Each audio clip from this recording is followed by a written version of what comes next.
Feed करने के लिए। ठीक, दूसरा केस होगा आउटपुट डिवाइसेज। तो output devices to display data to the user. ठीक, टू कम्युनिकेट बोल सकते हैं, to communicate data, process data to the user. User के पास कंप्यूटर पहुंचाता है आउटपुट, और यूजर कंप्यूटर के पास पहुंचाता है इनपुट। डिस्कशन को आगे बढ़ाए। अगर ये डेफिनेशन सही है, अगर ये डेफिनेशन सही है तो हाँ, तो अगर ये डेफिनेशन सही है तो लिबरल डेफिनेशन था तो यहाँ पर पेन ड्राइव बना देते हैं। पेन ड्राइव, पेन ड्राइव इस डेफिनेशन से कहाँ पढ़ना चाहिए, इनपुट या आउटपुट? दोनों में हो जाएगा, दोनों हो जाएगा, क्योंकि पेन ड्राइव से डेटा अंदर जाएगा और यहाँ से बाहर आएगा। अगर यही डेफिनेशन है तो pen drive input output both. फिर यहाँ पर होता है हमारे पास सीडी ड्राइव। सीडी ड्राइव में एक लिखा हुआ सीडी रोम बोलते हैं, सीडी रोम डाल दिया तो इनपुट है आउटपुट? इनपुट केवल इनपुट, क्योंकि लिखा जा चुका है, लिखाएगा नहीं। और अगर वो रीराइटेबल होता तो आउटपुट इनपुट आउटपुट दोनों। तो इस डेफिनेशन में हमारे पास जो डिवाइसेज सामने दिख रहे हैं, हाँ ये जो डिवाइसेज है, ये डिवाइसेज में लगभग सारे के सारे डिवाइस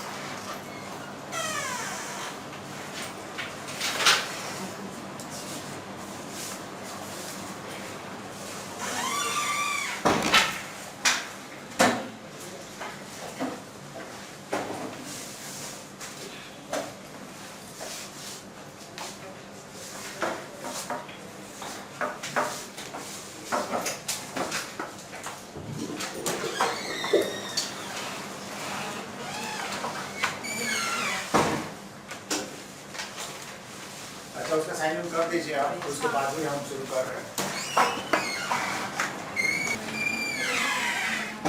हाँ, तो हम लोग बात शुरू किए थे कि इनपुट डिवाइसेज, एक डेफिनेशन लिए थे कि input devices are used to feed data into the computer.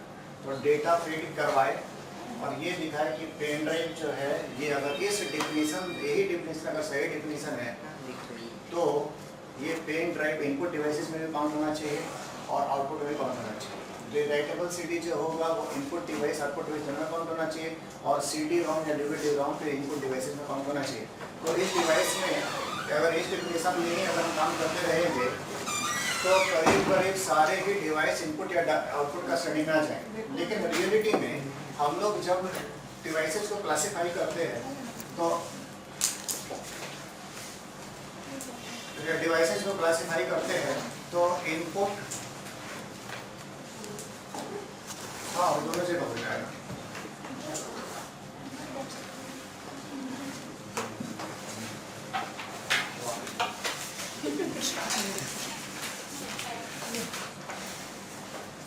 ठीक है, हाँ तो इसमें करीब करीब सारे के सारे डिवाइसेज इनपुट और आउटपुट में आ जाएंगे। लेकिन कंप्यूटर साइंस में हम लोग इनपुट आउटपुट नहीं पढ़ते, हम लोग मेमोरी डिवाइसेज पढ़ते हैं। तो रियलिटी में हम जो ये सब नाम लिए तो मेमोरी डिवाइसेज है, तो मेमोरी है, तो इसको इनपुट और आउटपुट में डालना ठीक भी नहीं है। बट अगर क्वेश्चन पूछ देगा तो आप डिसाइड कर लीजिएगा किधर जाएगा। लेकिन रियलिटी में ये मेमोरी है, एक अंदर में प्रोसेसर भी है, तो ये मेमोरी है। तो हम लोगों को इस मेमोरी को इनपुट और आउटपुट डिवाइसेज से बाहर कर देना है। उसके लिए डेफिनेशन में चेंज लाएंगे, ऐसा डेफिनेशन एक देंगे जैसे कि मेमोरी डिवाइसेज बाहर हो जाए। तो मेमोरी डिवाइसेज कैसे बाहर होंगे, हम लोग ये बोलेंगे कि input devices are those devices which convert human readable data into machine readable form.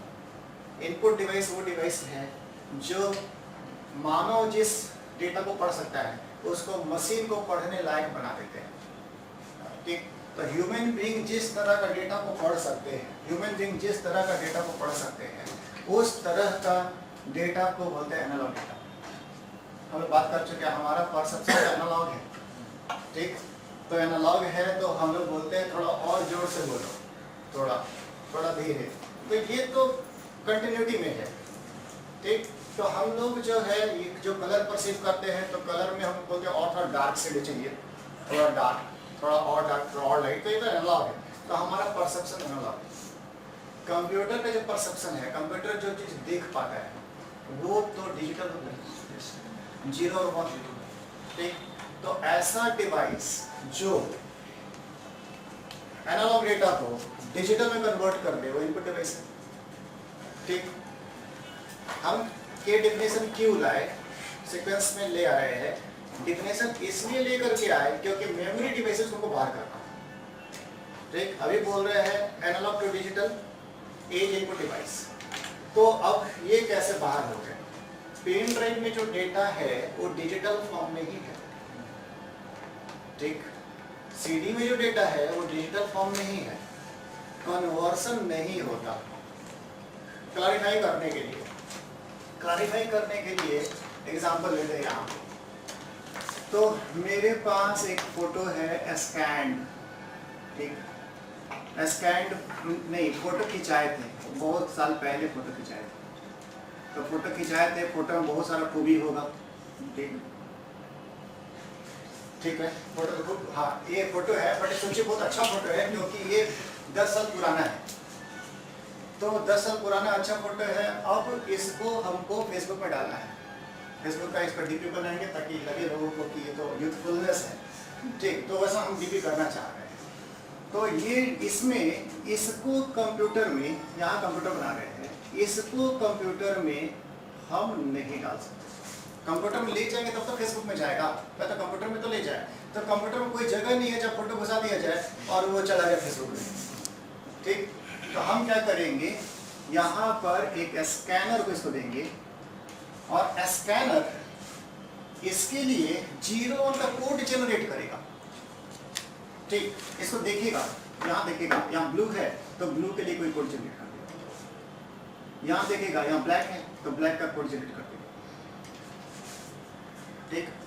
तो एनालॉग डेटा डिजिटल में कन्वर्ट हुआ, अब वो कंप्यूटर से एक्सेप्ट कर लिया, वायर के थ्रू गया और एक्सेप्ट कर लिया। तो यहाँ पर क्या होगा, प्रोसेसिंग करेंगे तो कुछ, अब जैसे एग्जांपल लीजिए कि हम बाल को थोड़ा घुंघराला करना चाह रहे हैं, तो इसका यहाँ पर जो कोड है, हाँ अगर यहाँ पर जो कोड है, ये जो कोड है, इस कोड ये पहले बाल का जगह में कोड कुछ इस तरह का था। जब हम उसको चेंज, इसको नंबर को करेंगे, यहाँ पर 2 1 ले आ रहे हैं, 0 0 लिखे थे 1 ले आ रहे हैं, तो ये बाल चेंज हो जाएगा, ठीक। क्योंकि ये इस पर डिपेंड करता है नंबर, और ये नंबर चेंज करेंगे तो हम चेंज आएगा, एक दूसरे से रिलेटेड है। चेंज हो गया।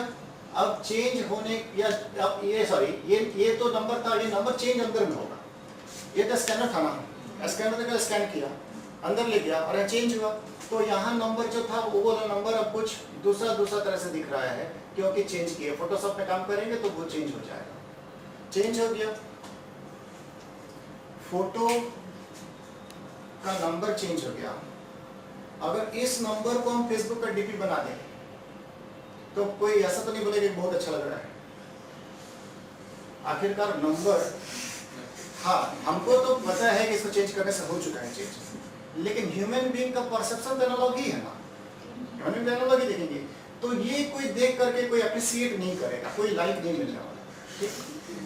तो हम क्या करेंगे, इस डेटा को किसी और डिवाइस को देंगे और ये डिवाइस इसको देख करके और जो हम काम किए थे उसमें इसको चेंज कर देंगे, ठीक। तो ये किया एनालॉग डेटा को डिजिटल किया, इसका प्रोसेसिंग हुआ और ये क्या हुआ, इस नंबर से फिर से एनालॉग बना दिया। Output device analogue digital data को एनालॉग में कन्वर्ट किया, यानी मॉनिटर में जो दिखता है वो किस फॉर्मेट में है, एनालॉग है डिजिटल, एनालॉग है। केवल कंप्यूटर के अंदर में बात कर रहे हैं कि ये डिजिटल फॉर्मेट होगा। अब पेन ड्राइव की बात लेते हैं। पेन ड्राइव में जब हम इस फोटो को सेव किए, पेन ड्राइव में टेम्परेचर सुपर कूल में डाल दीजिए इसको। अच्छा यहाँ पे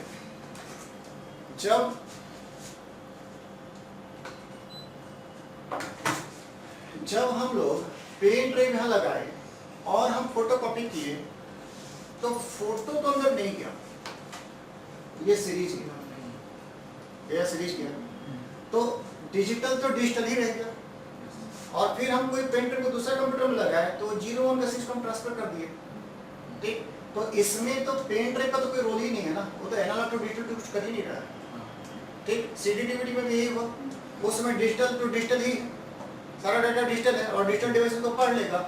तो हम लोग अभी एक डेफिनेशन में आए कि इनपुट डिवाइस जो पहले डेफिनेशन था उसको चेंज कर दिया। पहला डेफिनेशन था मेरा कि it is used to feed data to the computer, इतना बदल रहे हैं बात को, अब बोल रहे हैं it converts analogue data into digital, ठीक। तो लिख रहे हैं input device convert analogue data in digital form, that is they convert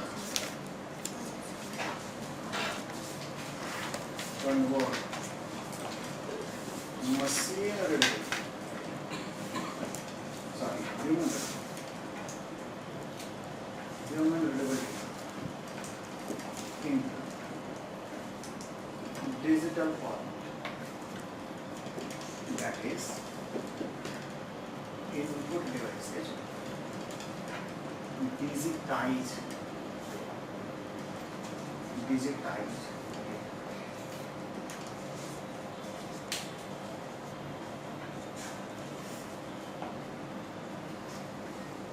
तीन तरह से लिखे हैं, human readable to machine readable, analogue to digital, और ये डिजिटाइज करता है, इस तरह का प्रोसेस बोला गया डिजिटाइजेशन।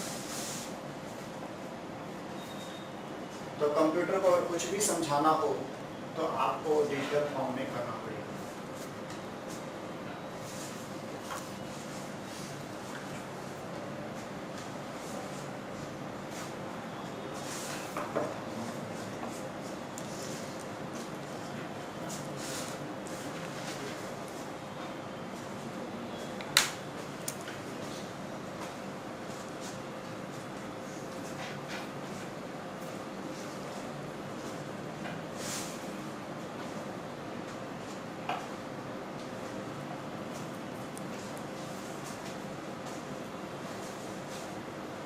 तो इसको मिटा रहे हैं और आगे बात कर रहे हैं।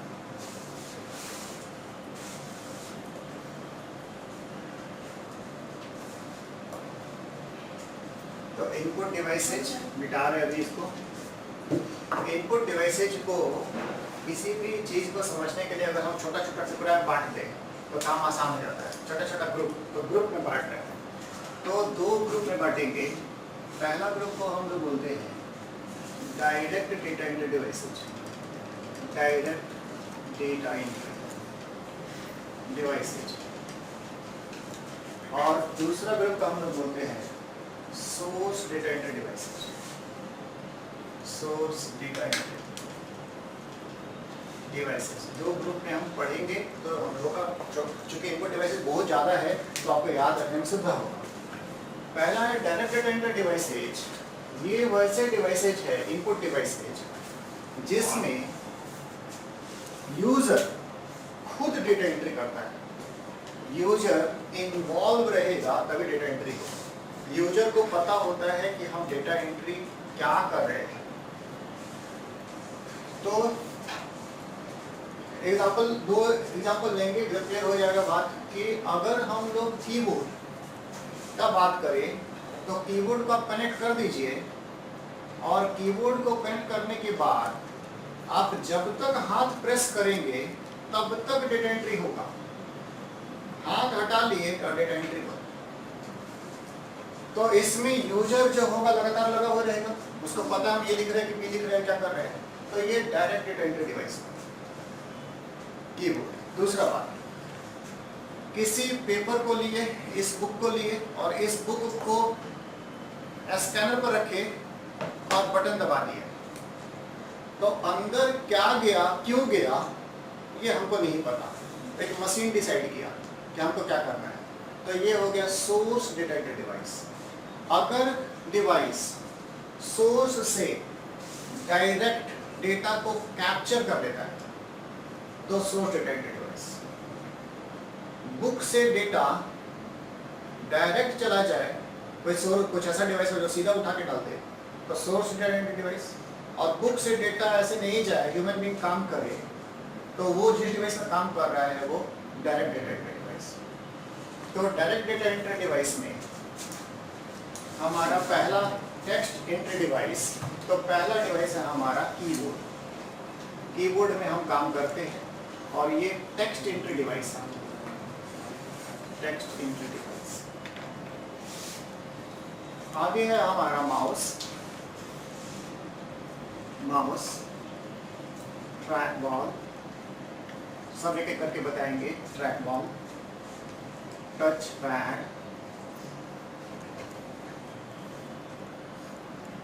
जॉयस्टिक, डिजिटाइजिंग टैबलेट, इनको हम लोग बोलते हैं पॉइंटिंग डिवाइसेज, पॉइंटिंग डिवाइसेज। और फिर आता है इसके बाद लाइट पेन और टच स्क्रीन, इनको हम लोग बोलते हैं डायरेक्ट सिलेक्शन डिवाइसेज। तो ये डायरेक्ट एंट्री डिवाइसेज में तीन ग्रुप में पढ़ रहे हैं, text entry device, pointing devices and direct selection devices. इसमें क्लासिफाई कर दिए कौन कहाँ पड़ेगा। ये हमारा डायरेक्ट एंट्री डिवाइस है, सब में ह्यूमन बीइंग काम में लगे रहेंगे।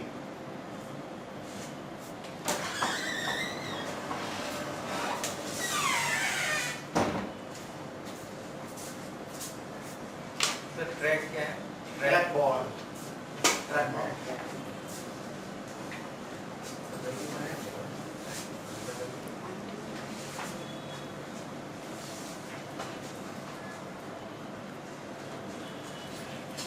सोर्स डेटा एंट्री डिवाइस में एक एग्जांपल तो शुरू में ही दे दिए, उसका हम लोग बोलते हैं स्कैनर।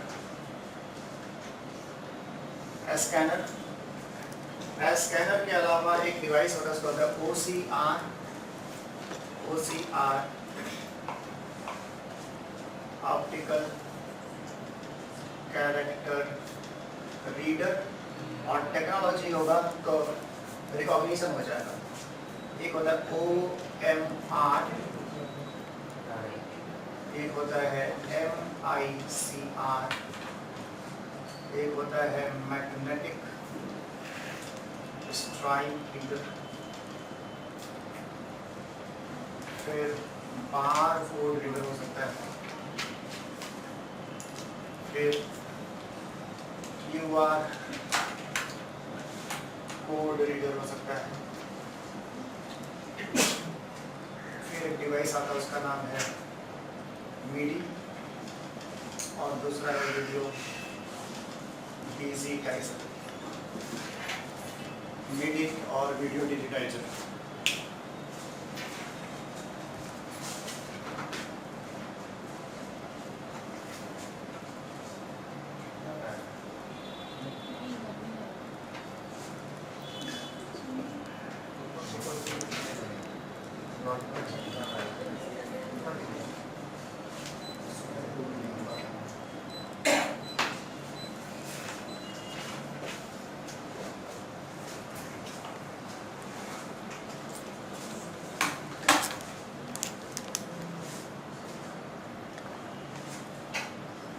ये सारे के सारे जो डिवाइस है इसमें यूजर का रोल नहीं है, ये काम खुद करते हैं। तो OMR का फुल फॉर्म का आपको पता होगा, क्योंकि OMR शीट में सब एग्जाम में ये हुए हैं।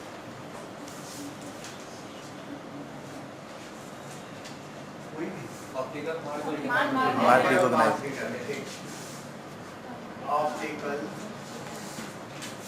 मार्क रीडर, रिकॉग्नाइजेशन भी बोलते हैं। Recognition technology, MICR character recognition, magnetic character character, QR quick response. MIDI किसी को पता है क्या? Musical instrument, digital instrument. हाँ, कौन बता रहे हैं? Musical instrument. Sir direct instrument. I for बोल गया वो डी फॉर डिजिटल। अच्छा नहीं, म्यूजिकल इंस्ट्रूमेंट, डिजिटल। यदि सोचिए हम तो सही बोल रहे हैं। Digital instrument. इंटरफेस, दोनों एक साथ कैसे? Musical instrument, digital interface. हाँ, आपका दो बार इंस्ट्रूमेंट हो जाता है, म्यूजिकल इंस्ट्रूमेंट, डिजिटल इंस्ट्रूमेंट। और वीडियो डिजिटाइजर। इसके अलावा बायोमेट्रिक रीडर भी आएंगे। आधार में पड़ी है। हाँ, बायोमेट्रिक रीडर। तो बायोमेट्रिक रीडर में फिंगरप्रिंट भी हो सकता है, फिंगरप्रिंट, आइरिस, और आजकल रेटिना का भी आ ही गया है।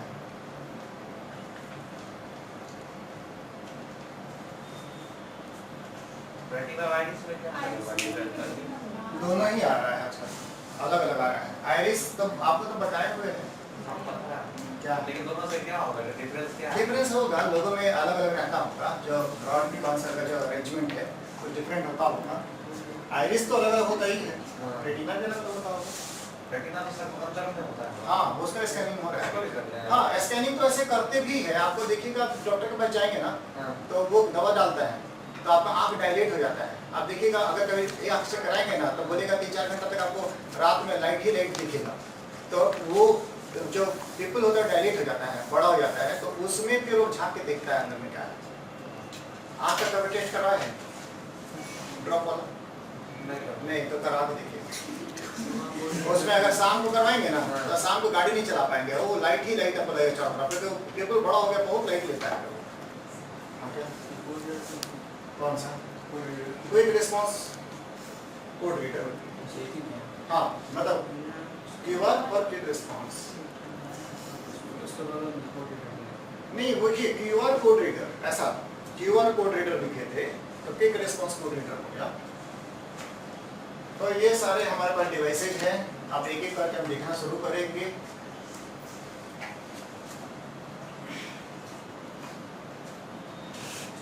डायरेक्ट रिपीट करने बात को, डायरेक्ट डेटा एंट्री डिवाइस में यूजर का रोल रहेगा और सोर्स डेटा एंट्री डिवाइस में यूजर का रोल नहीं रहेगा। तो हम लोग का पहला डिवाइस है जो कीबोर्ड है, उससे बात शुरू कर रहे हैं।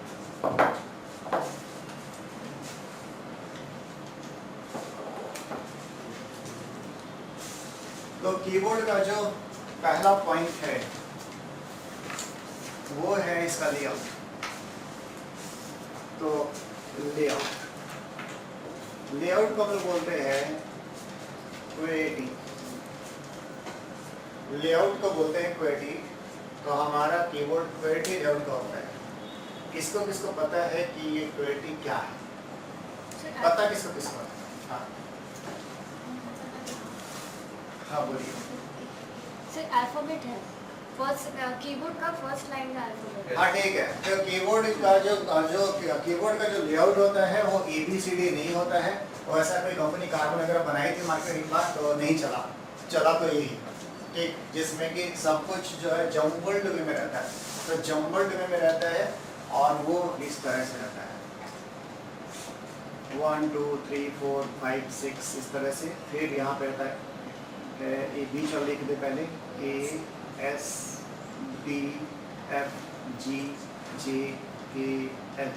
यहाँ पे रहता है QWERT।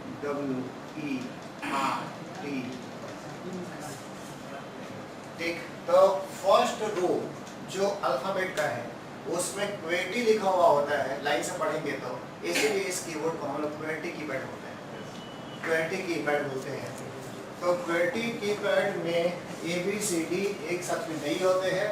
और एक बहुत बड़ा रीजन है कि जो टाइपिंग नया नया सीखते हैं वो बहुत परेशान रहते हैं। जैसे A मिला तो सोचेगा बगल में ही B होगा, और B बगल में नहीं होगा कि कहीं दूर बिखरा पड़ा हुआ है। तो ये जो है ये जम्बल्ड वे में अरेंजमेंट किए हैं। इस जम्बल्ड वे में अरेंजमेंट करने के पीछे रीजन ये है कि इंग्लिश में सारे अल्फाबेट्स बराबर नहीं यूज होते हैं। जो ज़्यादा यूज होते हैं उनको इस उंगली पर पकड़ा दिया गया है। ठीक, आसपास अगल बगल जो यूज होते हैं उनको यहीं आसपास में रखा गया है। GHT देख लीजिए आसपास होगा। GHT H अभी नहीं बनाया है। नहीं बनाया। G GH के बाद G का यहाँ H ही है, H के बाद J के है। तो GHT TY ये सब एक साथ में आते हैं, तो उसको ऐसा नहीं कर दिया कि फटाफट हिट कर सके। और इसी तरह से ये ऐसा बनाया गया कि सारे के सारे उंगलियों पर बोझ करीब करीब बराबर पड़े। अगर ABCD से बनाया होगा तो देखा होगा कई बार कि मेरा बायां हाथ चल रहा है और दाहिना हाथ रुका हुआ है, फिर बीच में दाहिना चलता है, फिर बायां चला शुरू हो जाता है, तो बोला का बेकार है। ठीक, तो वो बराबर बोझ डालने के लिए वो इस तरह का बना दिया है। तो ये होगा QWERTY।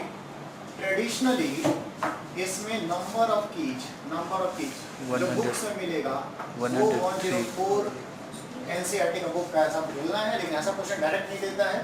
तो 100 to 110 के बीच में आप मान लीजिए। कीबोर्ड में जो की होंगे वो 100 to 110 के बीच में होते हैं। तो लेआउट बता दिए, नंबर ऑफ कीज बता दिए। तो इसके जो राइट साइड में जो कीबोर्ड होता है इसका हम लोग न्यूमेरिक कीपैड होता है, न्यूमेरिक कीपैड। तो न्यूमेरिक कीपैड में 1 2 3 ऐसा लिखा हुआ होता है। ठीक, 1 2 3 4 5 6 7 8 9 और 0। तो ये जो है ये न्यूमेरिक कीपैड है।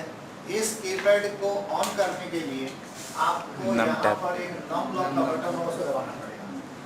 कई बार ऐसा होगा आप नंबर को टाइप करेंगे, कई हो सकता है तो पेज ऊपर नीचे हो रहा है, इसलिए क्योंकि वो नम लॉक ऑफ है। तो इसमें एरो वगैरह बना हुआ होता है, एक एरो इधर होगा, एक एरो इधर होगा, एक एरो इधर होगा, कहीं डेल लिखा हुआ होता है, कहीं ब्रेक पॉइंट होता है। ठीक, लेकिन यहाँ पर इसमें कंट्रोल की नहीं होता है इस न्यूमेरिक कीपैड में, लेकिन इंटर की होता है। ठीक, तो ये हमारा एक न्यूमेरिक कीपैड भी साइड में दिया हुआ रहता है ताकि टाइपिंग आसानी से हो जाए। अगला बात,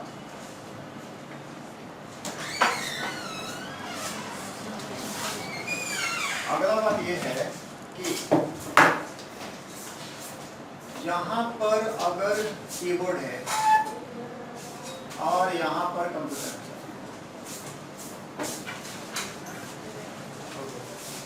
कीबोर्ड और कंप्यूटर, तो क्या होगा?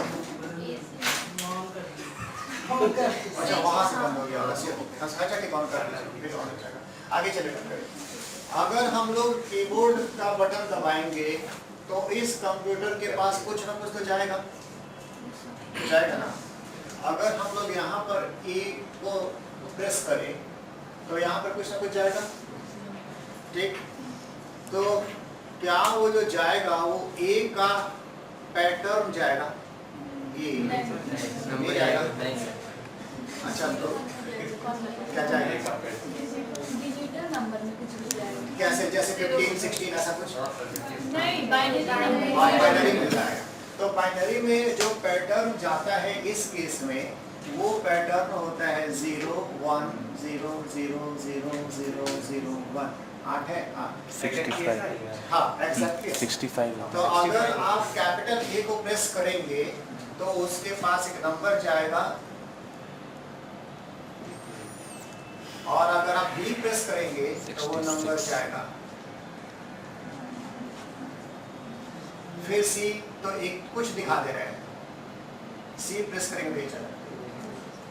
और अगर आप A प्रेस करेंगे स्मॉल a 97। तो वो फिर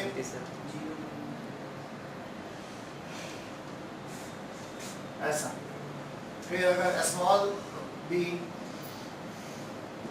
और स्मॉल c, नहीं सर वो बी। ठीक, तो ये इस तरह का कोड जाता है।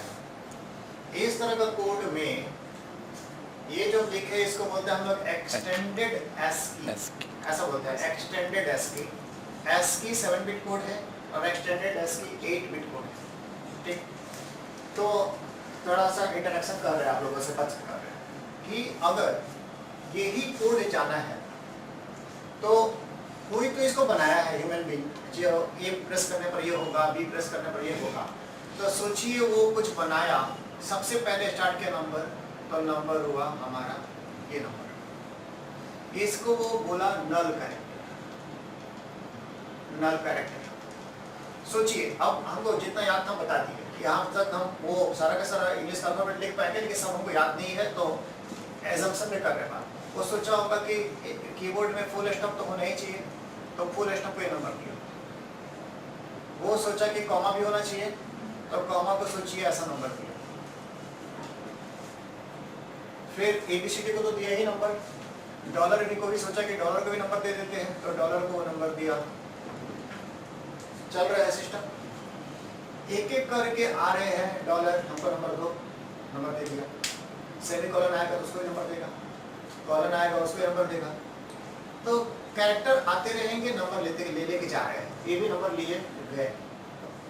कितने कैरेक्टर आ करके अपने लिए नंबर मांग पाएंगे हम कहिएगा। उसके बाद जो बनाने वाला होगा बोलेगा और नहीं, अब नहीं। हाँ हाँ नहीं, हाथ उठाइएगा, लेकिन हाँ ये तो साफ साफ दिख रहा है। हाँ, कितने कैरेक्टर को नंबर दे दिया गया? 1 2 3 4 5 6 सब धीरे धीरे करके हाथ उठा है, बोलेगी। कंप्यूटर साइंस में कैरेक्टर का मतलब सब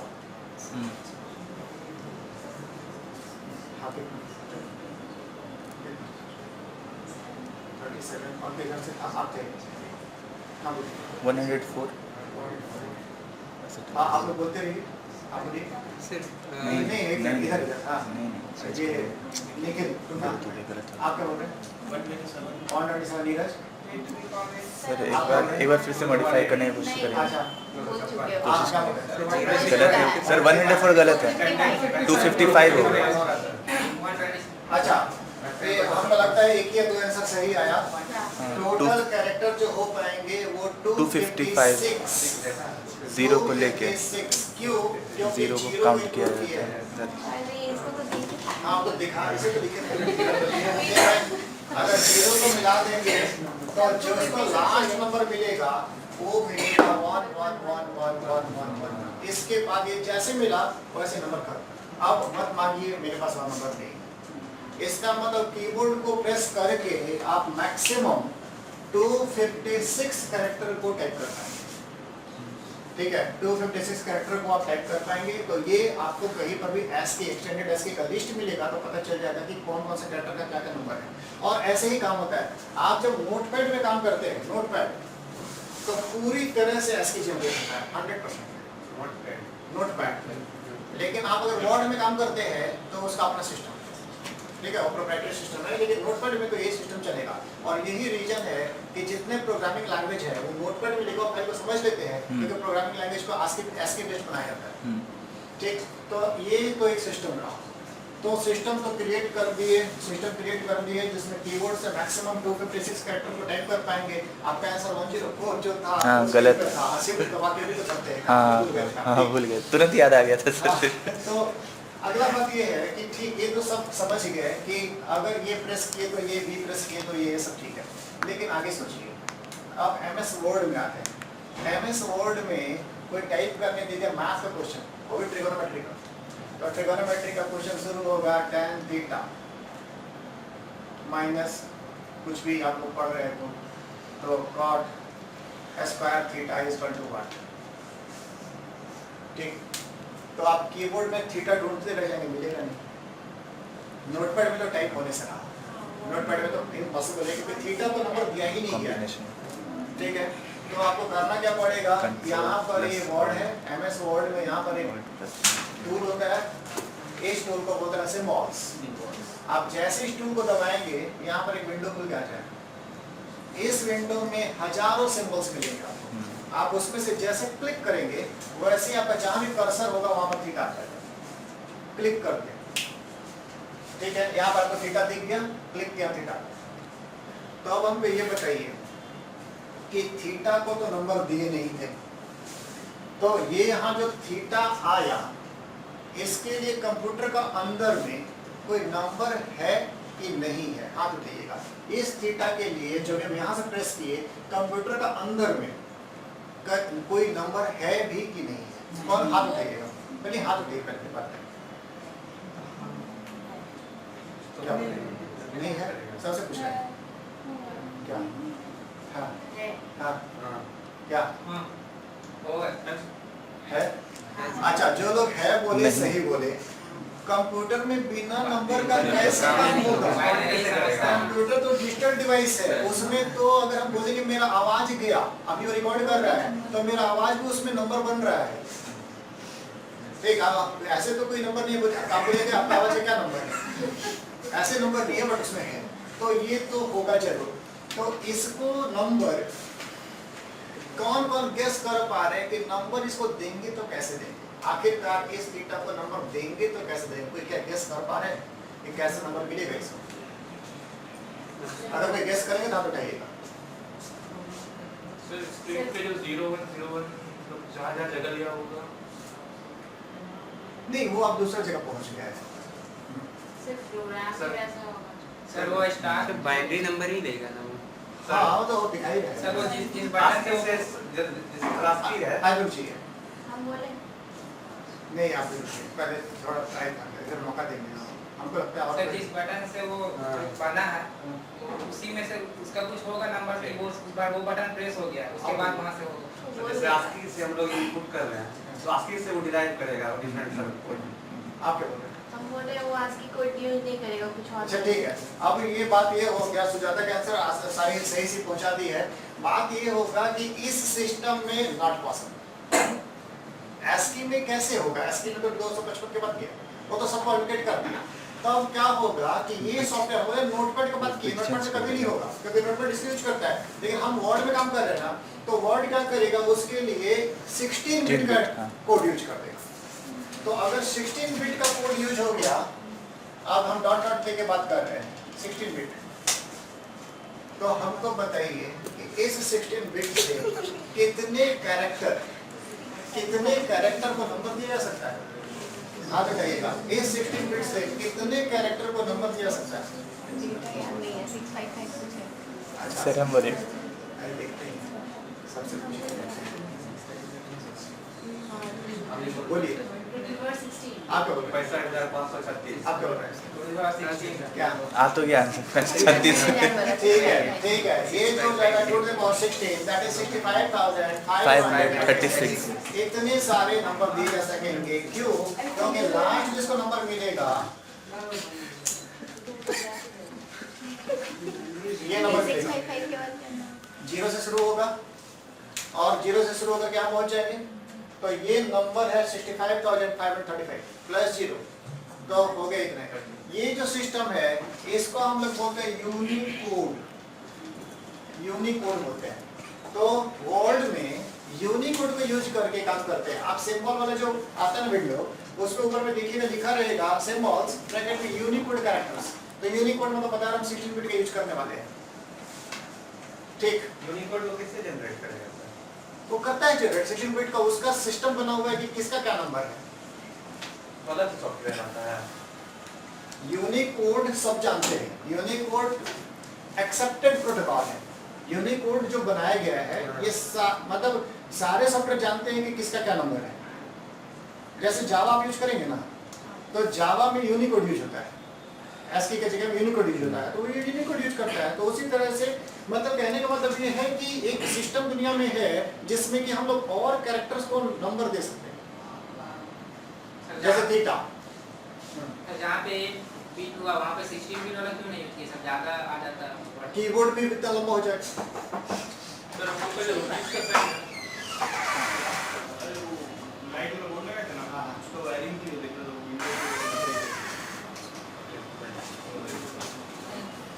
देख लीजिए नहीं वो देख खले लोग देख लीजिए। चलिए हम लोग अपना बात जारी रखते हैं। वो ठीक है, नेचुरल बात कर दी है कि अगर 16 बिट वाला कीबोर्ड में यूज करते तो कीबोर्ड इतना बड़ा हो जाता, उसको ऑपरेट करने की जरूरत भी तो नहीं पड़ता, कभी कभी के लिए क्यों रखेंगे। ठीक, तो ये हो गया हमारा यूनिकोड जिसमें 16 बिट यूज होता है। दो तरह का सिस्टम है, एक तीसरा ABCD ऐसे, उसको लिख करके हम लोग बात करते हैं। तो हर सिंबल साइन जो नया बना है देखिए एक तरह से ऐसा है ना, यूनिकोड में ऐसा नहीं कि सारा का सारा सिंबल भर गया है। 65,000 में अभी इवॉल्विंग है।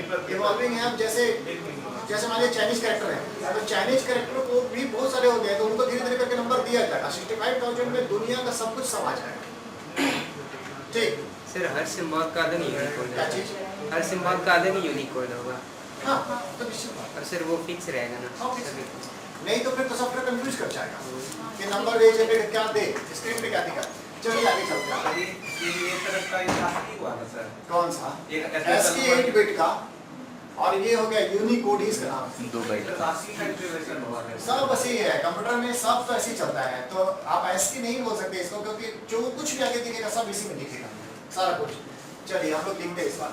सर तो जैसे कंप्यूटर को सिंबल थीटा खोजना है तो सब बहुत सारा रहेगा, तो एक एक पूरा देखना पड़ेगा और कोई ऑप्शन नहीं है तुरंत से और कोई ऑप्शन नहीं है। रिसेंटली यूज्ड में ऊपर में दिखाता है, एक बार यूज कर लेंगे तो आपको दिख जाएगा, लेकिन पहला बार कुछ नहीं पड़ेगा और वो हजारों है, आपको टाइम भी लगेगा। तो आगे चलते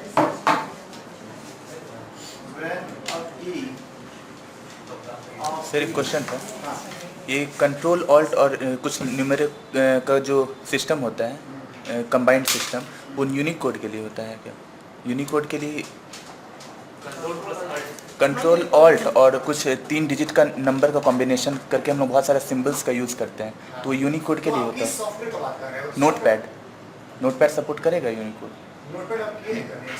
हाँ आता है सिंबल। हाँ आता है। देखिए आप एक बार अब इसका आंसर के को बोलेंगे, एक बार ASCII का पूरा लिस्ट देखिए। देखिए। आप जो सिंबल बना रहे हैं वो ASCII में है भी कि नहीं है, क्योंकि ASCII में भी सिंबल्स है। ये हमारे पास हो गया इंग्लिश का, हिंदी और इंग्लिश का जो हो गया वो, और प्लस आप पूर्ण मिला के जोड़ेंगे तो आप मुश्किल से 100-150 तक जा पाएंगे। तो बाकी ऐसे तो उसमें होगा, ये हम उम्मीद कर रहे हैं। मतलब सर जैसे जावा प्रोग्राम तो नोटपैड से हम लोग कर लेते हैं, हाँ, तो इसका मतलब यूनिकोड वो सपोर्ट करता होगा नोटपैड? नहीं, यूनिकोड यूज करता है, इसका मतलब ये है ना कि उसका जो स्पेस है, जैसे उसका जो डिफॉल्ट स्पेस है 16 बिट का है। जैसे नंबर आप INT वगैरह लेंगे ना तो डिफॉल्ट में 16 बिट काम करता है। और C और C++ में क्या होता है कि वो रन टाइम में डिसाइड होता है कि क्या होगा, तो वो 16 बिट यूज करते हैं, इसको तो यूनिकोड। वैसे वो बनेगा प्रोग्राम हमेशा हर हालत में नेटवर्क में ही बनेगा। ठीक, आगे चलें। तो व्हेन अ की of keyboard is pressed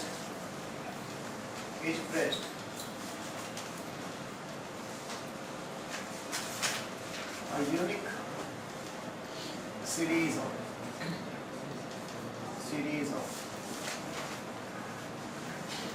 binary numbers get generated.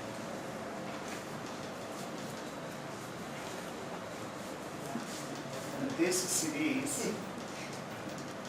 is called ASCII.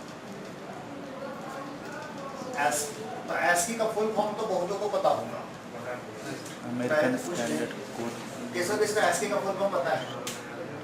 Last आई का नहीं याद है सर, बाकी सब का याद है। एक हाथ उठा है, दो हाथ उठा है, 3 हाथ उठा है। पहले का 2 लेटर का बोलिए। नहीं वैसे नहीं। अच्छा सात एक करके बोलेगा। अमेरिकन स्टैंडर्ड कोड पर कॉन्सेप्ट ठीक है, American standard code, for information. American standard code for information interchange. ASCII is 7-bit code and extended ASCII is 8-bit. लेकिन अगर आप लोगों को एग्जाम में क्वेश्चन आता है तो जब तक बिल्कुल कंफर्म नहीं हो जाए कि ये ASCII पूछ रहा है तब तक आप एक्सटेंडेड ASCII ही एज्यूम करके आंसर कीजिएगा, 8 बिट में ही आंसर कीजिएगा।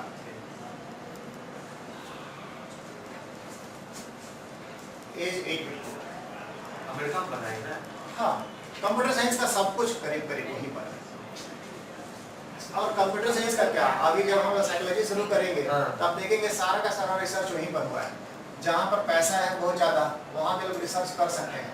हमारे यहाँ तो रिसर्च करने जाएंगे तो पहले बोलेंगे कि पहले कुछ नौकरी कर लो, बाद में रिसर्च करते रहो।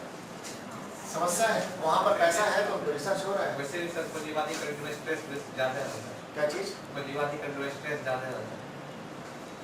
नहीं, मतलब वहाँ पर लोगों के पास उतना पैसा है कि वो सोसाइटी के पास, कि कुछ लोगों को, विद्वानों का सपोर्ट कर देते हैं, जिंदगी भर करते रहो तुम रिसर्च, तेरा खाना पीना जो भी है आराम वो मेरा है, वही है। हमारा देश में नहीं अभी सिस्टम डेवलप हो पाया है। अभी जो GRF के थ्रू में कुछ पैसा वैसा देते हैं, लेकिन अगर देखेंगे तो वो पैसा कोई बहुत ऐसा अमाउंट नहीं है कि जिससे बहुत बड़ा काम हो। अभी सर गवर्नमेंट को जो CSIR का खुद अपने से फंड हाँ। कर लो। हालत ऐसे भी गंभीर है। अच्छा, इसीलिए तो गूगल का एम्प्लॉय इंडियन है, लेकिन गूगल कंपनी ट्रम्प से झगड़ा करके इंडिया आने का नहीं सोच रही है, क्योंकि रिसोर्सेज नहीं है। रिसोर्सेज मतलब जो इन्वेस्टमेंट वाला, हाँ ह्यूमन रिसोर्सेज है, लेकिन इन्वेस्टमेंट और रिसोर्सेज नहीं है, इसीलिए वो नहीं हो पाएगा कि वो कंपनी अच्छा हुआ अब गूगल तो हमारे पास आ जाएगा, यहाँ नहीं आएगा। हाँ, 8 बिट कोड। फिर हमारे पास आगे लिख रहे हैं another system of coding called Unicode uses 8 bits for coding characters। पहले एक सिस्टम और भी चलता था, उसको बोलते थे EBCDIC 16 बिट्स। या एक और भी सिस्टम चलता था, उसको बोलते ABCDIC। ये केवल क्वेश्चन पूछते इसलिए दे रहे हैं, सिस्टम अभी नहीं यूज होता है। इसको बोलते हैं हम extended binary coded decimal interchange code. ये भी ABCD uses 8 बिट। तो अगर आपसे क्वेश्चन पूछा जाए कि इन तीनों सिस्टम में से सबसे पॉपुलर सिस्टम कौन सा है, तो क्या बोलेंगे? ASCII यूज कर रहे हैं, यही हाथ चला रहे हैं तो ASCII में ही काम कर रहे हैं, तो ये ASCII जो है सबसे पॉपुलर सिस्टम है। इसके बारे में नहीं पढ़े थे, लास्ट वाले के बारे में नहीं जानते। ABCDIC पहले IBM का मशीन यूज होता था, बहुत लेकिन इससे क्वेश्चन पूछता है ABCD की। व्हाट्सएप मतलब कभी भी ASCII से बाहर नहीं जाता है। अब व्हाट्सएप का क्या सिस्टम, किसी किसी का प्रोप्राइटरी सिस्टम होता है, जैसे वर्ड्स जो है ना, वर्ड MS वर्ड, उनका प्रोप्राइटरी सिस्टम है, अपना सिस्टम है कुछ। तभी वर्ड का जो डॉक्यूमेंट होगा वो हो सकता है किसी और प्रोग्राम में, ऑफिस के प्रोग्राम में खुलेगी नहीं, अपना सिस्टम है। वर्ड का फाइल को वर्ड ही पढ़ सकता है। बहुतों में प्रोप्राइटरी सिस्टम है, अपना सिस्टम डेवलप करके रखे हुए हैं।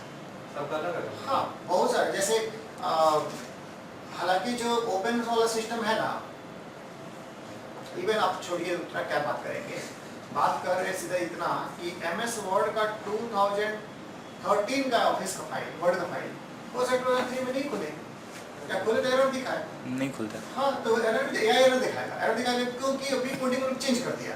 और जो 2003 वाला ऑफिस है वो उसका कोडिंग सिस्टम और था, तो आपको अपडेट भी करते रहना पड़ेगा।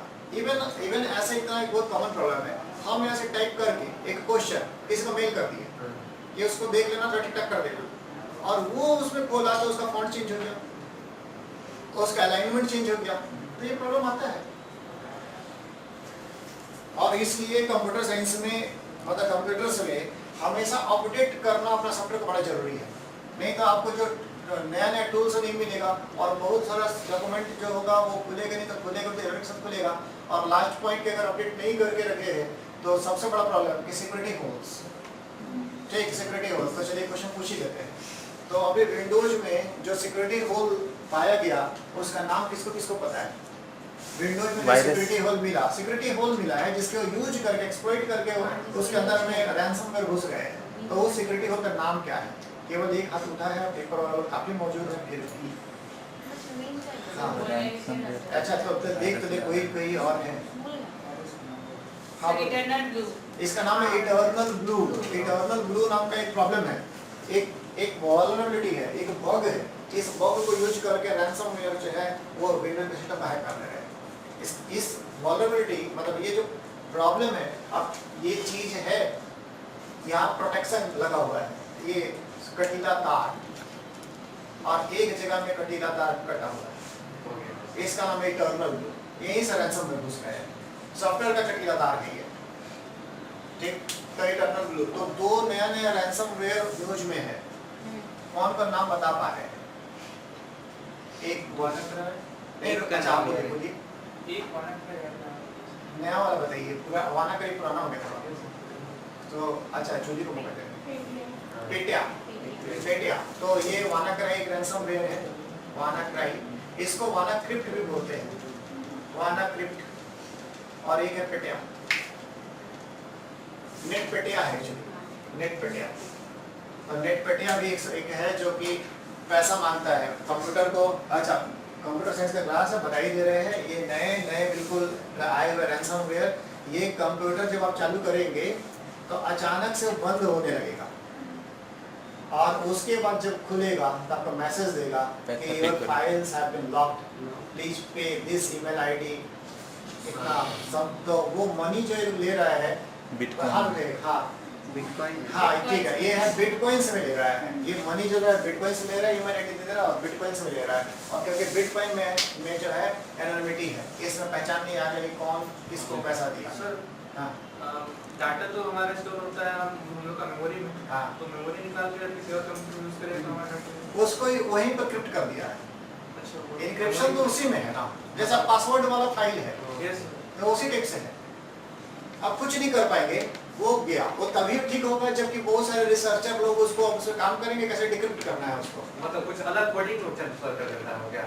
वो सिंपल सा रीजनिंग का पैटर्न है, हाँ। रीजनिंग का पैटर्न है, वो आसाम में सन लिखा हुआ है, हाँ। सन को नस कर दिया। वो इस टाइप से। हाँ, तो अब तो उसी को ना पता है कि किसको क्या किया हुआ है, तो मान लीजिए डिकोड करने के लिए। वैसा डिक्रिप्ट कर सकता है। डिक्रिप्ट अगर कर सकते हैं तो डिक्रिप्ट करना आसान नहीं होता है, क्योंकि जो इनक्रिप्शन का जो एल्गोरिथम होता है ना बहुत टफ होता है, आसानी से नहीं कर सकते। मतलब उसको सुपर कंप्यूटर को भी लगा देंगे अगर तो तो हो भी सकता है बहुत 10 साल लगा देंगे उसको डिक्रिप्ट करने में, आसान नहीं होता है। हाँ, बहुत इनक्रिप्शन आसान है। व्हाट्सएप वाला भी लिख रहा है 128 बिट इनक्रिप्शन, व्हाट्सएप लिख रहा है हाँ। वो 128 बिट का सरकार परेशान है, वो बोले इसमें तो तोड़ेगा कैसे अगर किसी का फोन हाथ लग गया तो। हाँ, या वाईफाई के थ्रू जा रहे हैं तो वाईफाई के थ्रू अगर मान लीजिए वो डेटा स्टोर भी है किसी कारण से तो वो नहीं डिक्रिप्ट कर पाएंगे, तो ये प्रॉब्लम है। सिक्योर्ड हो गया नहीं। हाँ, हाईली सिक्योर्ड है। एप्पल वाला केस हुआ था, एप्पल कंपनी का सबको बता दे रहे, एप्पल कंपनी का एक फोन था, वो फोन लॉक था, वो फोन टेररिस्ट का था, यूएस गवर्नमेंट का हाथ लगा, यूएस गवर्नमेंट एप्पल कंपनी को बुलाई कि इसको खोलो, एप्पल कंपनी मना कर दी, बोली हम नहीं खोलेंगे, मेरा जो क्लाइंट है उसका सिक्योरिटी का वादा किए हैं। तो यूएसए इस मामले में बहुत तेज है, बहुत आगे है, तो यूएसए की गवर्नमेंट क्या है कि अपना सुपर कंप्यूटर को लगा के तोड़ दी उसको, मैंने को लगता है महीना भर तक टूट गया था, लेकिन एप्पल वाले लोग तो फंस गया। कहने का मतलब कि न खोला और नाम भी हो गया सरकार का, हाँ सरकार का नजर में भी आ गया और पैसे तो खुल भी गया, ना सिक्योरिटी भी नहीं मिला और नाम भी हो गया। ऑडियंस पे भी बदनाम हो गया, उसका डिक्रिप्ट हो सकता है। हाँ, डिक्रिप्ट हो सकता है। हाँ, एप्पल का क्या है, सरकार बहुत बड़ी चीज होती है, वो कुछ भी तोड़ सकती है। और वही कोड का सहारा लेता है लोग वादा कराए सर। अब ये जो है इटर्नल ब्लू यूएसए की गवर्नमेंट ही इसको खोजी है, माइक्रोसॉफ्ट एक विंडोज का सॉफ्टवेयर बना दिया कि ऐसा तो सॉफ्टवेयर दुनिया में कहीं नहीं है, कौन इसको हैक करेगा। अब ये CIA वालों को भी खोज रहा है कि कहाँ है, कुछ कमी है क्या, कभी मिल गया, तो उसका नाम रखा इटर्नल ब्लू, मतलब अब गवर्नमेंट हैक करेगी लोगों का कंप्यूटर। तो वो तो काम खूब किए, लेकिन जब वो फाइल को डंप किए, मतलब हो गया मेरा काम तो हो गया, डंप किए तो कोई उसको हैक कर दिया और सारा दुनिया को बता दिया ये विंडोज में वाला कमी है और उसका यूज किया। क्योंकि गवर्नमेंट ऑलरेडी जानती थी ये कमी है। हाँ, गवर्नमेंट को बताता, गवर्नमेंट माइक्रोसॉफ्ट को नहीं बताई कि अपना ठीक करो, पहले तो यूज कर लेते हैं बढ़िया से। ये है, आगे चले। सर इसलिए माइक्रोसॉफ्ट का यूज़ नहीं किया जाता है ज़्यादा कंपनी सब में, एप्पल का या फिर लिनक्स बहुत खराब है। हाँ, लिनक्स अच्छा, सिक्योरिटी फीचर में यूनिक्स का बहुत ही अच्छा है। हाँ, माउस माइक्रोसॉफ्ट जो है ना, माइक्रोसॉफ्ट सिक्योरिटी और ईज ऑफ यूज, कंफर्ट, उसमें कंफर्ट को ज़्यादा वैल्यू दिया। यूज़र इंटरफेस अच्छा है। हाँ, मतलब यूजर आसानी से काम कर ले, और यूनिक्स में क्या है, कंफर्ट और सिक्योरिटी में सिक्योरिटी को ज़्यादा वैल्यू दिया। कंफर्ट यूजर को नहीं देंगे बट सिक्योरिटी कंप्लीट देंगे। तो एंड्रॉइड और इसमें एंड्रॉइड यूजर फ्रेंडली ज़्यादा है, सिक्योरिटी का उससे ब्रीच ज़्यादा है, जैसे एप्पल सबका अपना सॉफ्टवेयर है। हाँ, नहीं एप्पल तो दोनों में ही ठीक है। दोनों। हाँ, एप्पल का जो कंपनी है टेक्नोलॉजी में वो मतलब करीब हर टेक्नोलॉजी का हार्बिंगर है, वो पायनियर है, वो पहले तो वहीं से शुरू होता है। एप्पल कंपनी बड़ी कंपनी है इसमें टेक्नोलॉजी के मामले में, माइक्रोसॉफ्ट उसका पीछा करता है। आगे चले माउस, तो माउस के बारे में बात कर लें। माउस का जो नाम लिए, माउस को रखे हुए हम लोग किस कैटेगरी में, तो हम लोग का कैटेगरी है हमारा डायरेक्ट। इसमें यूजर जो होगा वो काम में लगेगा, हाथ हिलाएगा तो पॉइंटर हिलेगा, तो इस तरह के डिवाइस हम लोग पॉइंटिंग डिवाइसेज बोलते हैं, पॉइंटिंग डिवाइसेज। तो पॉइंटिंग डिवाइसेज में सबको पता है कि यहाँ पर एक लेफ्ट बटन है, यहाँ पर स्क्रॉल व्हील, और ये हमारा बन गया माउस। तो माउस में लेफ्ट बटन, राइट बटन और एक स्क्रॉल व्हील। तो माउस पॉइंटिंग डिवाइस है, यानी पॉइंटर को मूव करने के लिए काम आता है।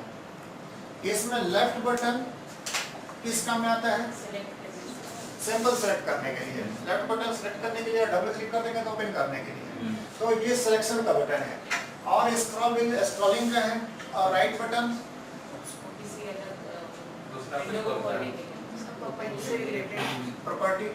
प्रॉपर्टी तो उसका एक ऑप्शन होता है केवल, राइट क्लिक सबसे नीचे प्रॉपर्टी है। हाँ, तो ऑप्शन तो कई सारे, रिफ्रेश सबसे ज्यादा कंपनी करते हैं, राइट क्लिक रिफ्रेश, पर्सनलाइज, हाँ प्रॉपर्टीज। अच्छा बता दे रहे हैं, इसके लिए टेक्निकल टर्म है। टर्म ये है, पहले इसको समझ लीजिए। ये है हमारा कंप्यूटर, यहाँ है हमारा आइकन, ठीक। तो हम लोग अगर राइट क्लिक करेंगे, यहाँ राइट क्लिक करेंगे तो सबसे ऊपर लिखा रहेगा ओपन, ठीक। अगर और बहुत सारे ऑप्शन होंगे, इसमें ओपन तो होगा लेकिन इसमें 4 ही ऑप्शन होगा, empty recycle bin, restore all items and properties, बस 4 है। मेन्यू खुला इसमें भी, मेन्यू खुला इसमें भी, इसमें मेन्यू खुलेगा और इसमें ओपन और बहुत कुछ रहेंगे, ठीक है। तो ये मेन्यू तो खोलता है, राइट क्लिक से मेन्यू खोलता है। अगर आप यहाँ पर मेन्यू खोलेंगे, यहाँ राइट क्लिक करेंगे तो यहाँ के मेन्यू के टॉप में ओपन रहेगा ही नहीं, कुछ है ही नहीं तो ओपन क्यों रहेगा, ठीक। इसमें रिफ्रेश करना रहेगा। तो ये मेन्यू को हम लोग बोलते हैं कॉन्टेक्स्ट मेन्यू। कॉन्टेक्स्ट मेन्यू, अगर आप कभी भी नेट में पढ़ेंगे ओपन कॉन्टेक्स्ट मेन्यू, तब समझिए राइट क्लिक करने बोल रहा है। तो राइट क्लिक करने से कॉन्टेक्स्ट मेन्यू बोलता है, और इस मेन्यू को कॉन्टेक्स्ट मेन्यू इसलिए बोलते हैं क्योंकि ये कॉन्टेक्स्ट डिपेंडेंट होता है। कॉन्टेक्स्ट, आप किस कॉन्टेक्स्ट में खोले हैं? वॉलपेपर, तो आपका मेन्यू लीजिए। आपका कॉन्टेक्स्ट क्या है? माय कंप्यूटर, उसका मेन्यू लीजिए। साइकिल कॉन्टेक्स्ट है तो उसका ये कॉन्टेक्स्ट पर डिपेंड करता है, इस चीज को बोलते हैं कॉन्टेक्स्ट मेन्यू, ठीक। लिखते हैं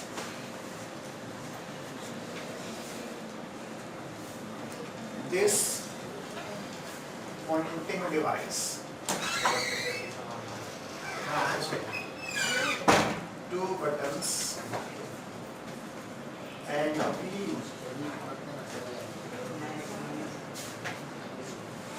the left button is used for selection and the right button is used to generate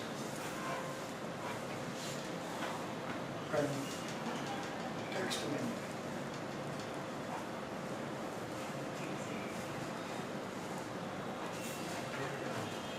This menu is so called because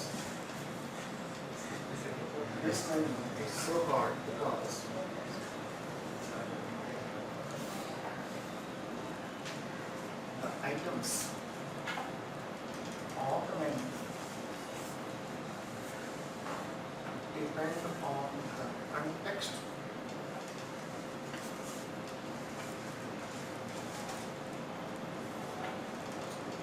on which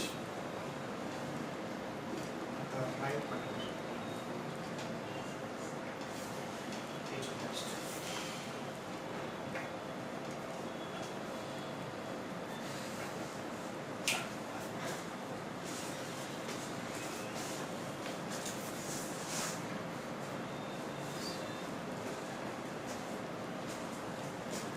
तो क्या हर हालत में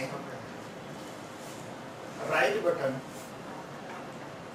और लेफ्ट बटन वही काम करेंगे जो करते हैं?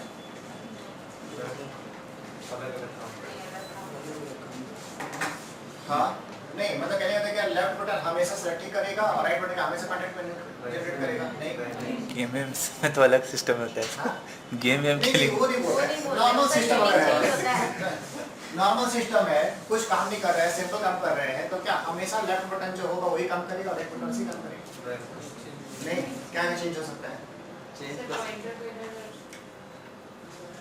हाँ क्या बोलते हैं लेफ्ट बटन से ड्रैग भी कर सकते ड्रैग भी होता है ड्रैग एंड ड्रॉप लेकिन वो हम नहीं बोलना चाह रहे क्या इनका फंक्शन फिक्स है नहीं Right, सेटिंग में change change right, हो अच्छा, जाएगा। ठीक है ये सेटिंग में चेंज होता है चेंज हो सकता कभी भी अपना घर में लेफ्टी लोगों को अपना लैपटॉप यूज करने मत दीजिए चेंज कर देते नहीं तो अलग चेंज कर देगा और उससे आप परेशान रहेंगे आप लेफ्ट दबाएंगे डबल क्लिक और बार बार मेन्यू आते रहेगा और आपको लगेगा कि वायरस आ गया ठीक क्योंकि आप डबल क्लिक करेंगे और वहाँ मेन्यू दिखेगा तो वो सिंपल आता है माउस का सेटिंग स्वैप बटन्स और स्वैप बटन करेंगे लेफ्ट राइट मिल जाएगा राइट राइट मिल जाएगा क्योंकि उनको सुविधा होता है अपना लेफ्ट हाथ से राइट वाला लेफ्ट करने ठीक तो उनका कंप्यूटर में कुछ दूसरा सिस्टम मिलेगा तो ये हमारा हो गया माउस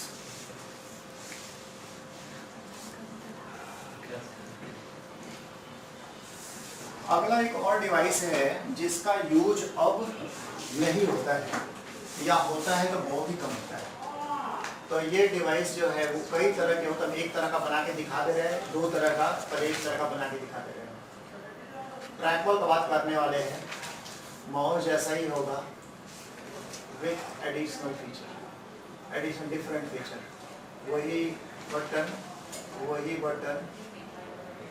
और ये यहाँ पर इसका होता है ट्रैक बॉल पहले आता था ट्रैक बॉल अभी भी चाहें तो आप अगर सर्च करें ऑनलाइन मार्केटिंग में तो कहीं मिल जाए तो इसमें ऐसे पकड़ते हैं लेकिन आपको इसमें हाथ नहीं हिलाना है आपको फिंगर हिलाना है ठीक है तो हाथ हिलाने का ताकत आपका बच गया केवल फिंगर हिलाएंगे घूमेगा और ये पॉइंटर घूमेगा तो ये है ट्रैक बॉल एक ट्रैक बॉल ऐसा शायद ही कोई होगा जिसको पसंद करे तो लेकिन किसी टाइम में मजबूरी हुआ करता था इरिटेट कर सकता है हाँ लेकिन जब ऑप्शन दूसरा होगा तब ना अब यहाँ पर कोई ऑप्शन नहीं था एक जमाना था ऐसा ये जमाना लैपटॉप का था लैपटॉप नया आया तो टच पैड नहीं हुआ करता था तो यहाँ पर ऑप्शन यही था कि इस बॉल को हिलाइए और ये हिलेगा ठीक लेकिन यहाँ से हमको आगे थोड़ा सा और पढ़ना चाहिए था ताकि उसको आसानी समझा सके ये माउस जो होते हैं वो बेसिकली दो तरह के होते हैं बेसिकली वायरलेस को हम हमेशा हटा देंगे क्योंकि वायरलेस तो हर डिवाइस ही है तो दो तरह के होते हैं ये जो माउस एक तरह को हम लोग बोलते हैं मैकेनिकल माउस तो मैकेनिकल माउस में नीचे में एक बॉल होता है ठीक वो बॉल होता है वो बॉल को सरफेस पर रखेंगे और जब माउस को हिलाएंगे तो बॉल रोटेट करेगा और माउस का पॉइंटर घूमेगा तो ये मैकेनिकल माउस हो गया आजकल मैकेनिकल माउस नहीं आता है आजकल आता है ऑप्टिकल माउस ऑप्टिकल माउस में एक लाइट लगा रहता है जो मूवमेंट को डिटेक्ट करता है ठीक तो उसी बॉल को जो बॉल नीचे था उसको आप ऊपर लगे रख दीजिए तो वो ट्रैक बॉल हो गया माउस नहीं रहा वो ट्रैक बॉल हो गया ऊपर में बॉल आके उसको घुमाइए और काम कीजिए और यहाँ पर भी हम दिखाए ये भी ट्रैक बॉल है बीच में ब्लैकबेरी का कुछ मोबाइल आ रहा था जिसमें ट्रैक बॉल का सिस्टम था उसमें घुमाने का तो ये हमारे ट्रैक बॉल हो गए यहाँ से लेकिन आगे चल रहा है माउस कंप्लीट नहीं कर पाए थे आगे चलते हैं mouse is of two types तो number 1 mechanical mouse physical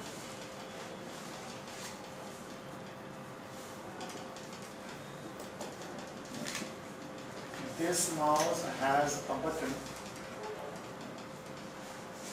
okay, has a ball at the bottom.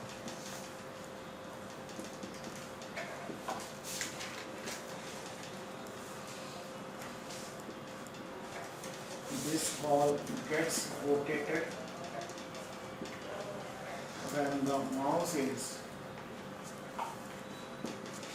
moved on the surface.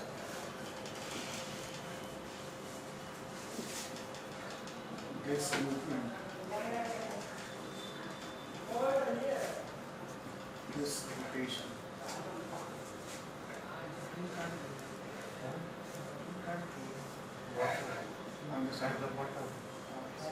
क्या? This mouse has a ball at the bottom. This ball gets rotated when mouse is moved on a surface. The rotation of this ball causes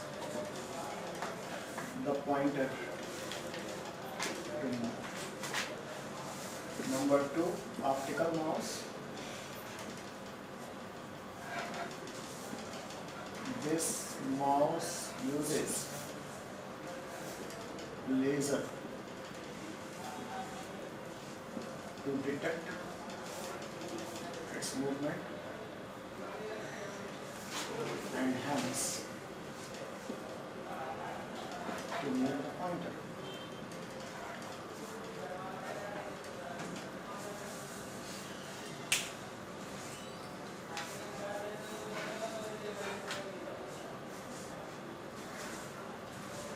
वो उसको तो लिख ही दिए थे, तो इधर मतलब बता ही दिए, तो उसके बारे में लिख दे रहे हैं, ट्रैक बॉल के बारे में। अगला हमारा ट्रैक बॉल।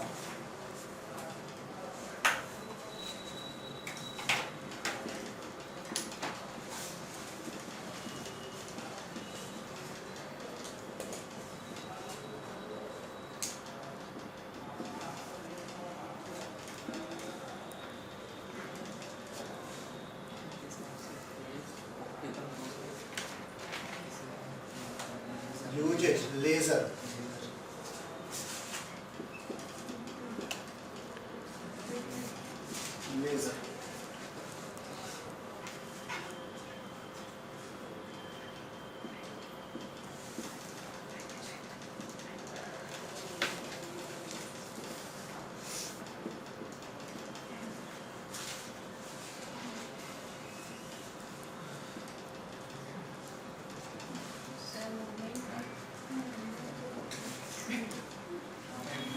माउंटेड है, माउंटेड है कौन सा? माउंटेड, हाँ माउंटेड ऑन मूवमेंट के and optical marker and detect. Wait, this mouse uses laser to detect its movement and hence to move the pointer.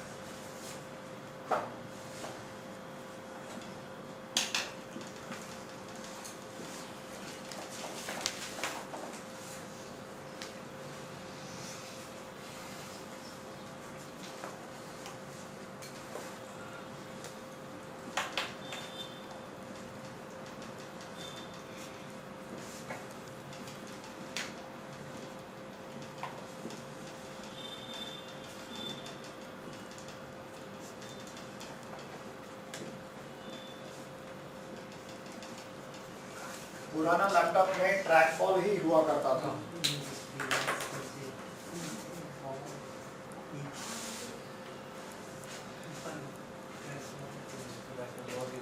कल आप लोग हम कंप्यूटर क्लास नहीं रखे हैं, ठीक है? कल का कंप्यूटर क्लास नहीं रखे हैं, कैंसिल है।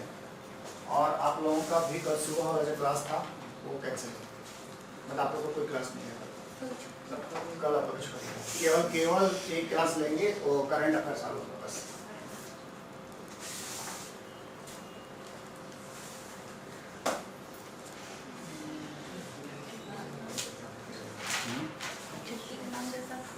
हाँ, यहाँ बहुत ज़्यादा मेहनत है, ज्वाइन करते करते हाँ बहुत ज़्यादा मेहनत।